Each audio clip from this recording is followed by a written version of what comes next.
জুলাই অভ্যুত্থানের 2 বছর পূর্তিতে আবারও সামনে এসছে অবদান, কৃতিত্ব, ব্যর্থতা এবং পরবর্তী রাষ্ট্র সংস্কারের প্রশ্ন।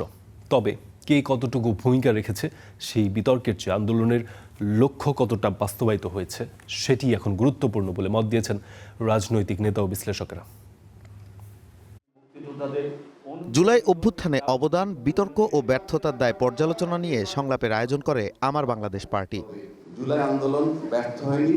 রোববার ঢাকা রিপোর্টার্স ইউনিটির শফিকুল কবির মিলনায়তনে জুলাই অভ্যুত্থানের দ্বিতীয় বার্ষিকী উপলক্ষে এই আয়োজনে অংশ নেন রাজনীতিক ও বিশিষ্টজনেরা। এ সময় এবি পার্টির পক্ষ থেকে বলা হয়, জুলাই আন্দোলনের সাফল্য ব্যর্থতা নয়, বরং পরবর্তী সময়ের শাসন ব্যবস্থার জবাবদিহিতাই সবচেয়ে গুরুত্বপূর্ণ। রাষ্ট্র সংস্কার এবং মানুষের জীবনযাত্রায় যদি কোনো পরিবর্তন না আসে, তাহলে এই দুটি সরকারকেই মানুষ ইতিহাসের কাঠগড়ায় দাঁড় করাবেন।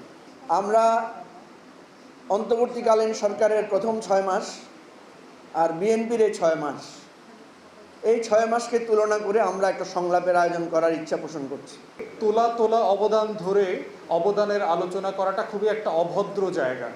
আমরা দেখেছি ৭১-এর মুক্তির লড়াইতে অথবা যে কোনো মুক্তির লড়াইতে অবদানের আলোচনাটা করে আসলে খুবই স্বার্থপর কিছু মানুষ। এই সংলাপে জুলাইয়ের কৃতিত্বের বিতর্ক নয়, গণভোটের রায় বাস্তবায়নে জোর দেন এনসিপির মুখপাত্র ও সাবেক সমাজ কল্যাণ উপদেষ্টা। প্রাইম মিনিস্টার তিনিও বলেছিলেন আমাদেরকে যে হ্যাঁ ভোট দেওয়ার জন্য, কিন্তু পরবর্তীতে তিনি এই বিষয়ে আর কোনো কথা নির্বাচিত হওয়ার পরে বলেন নাই। তার পক্ষ থেকে তার মুখপাত্ররা বলছেন যে আমরা নির্বাচনের জন্য আমাদেরকে এই প্রতারণার আশ্রয় নিতে হয়েছিল।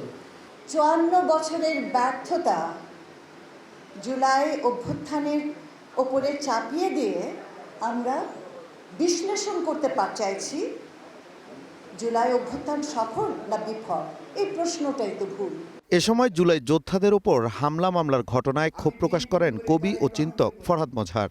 আমি বলেছিলাম তারা তরুণদের সঙ্গে বেইমানি করবেন না।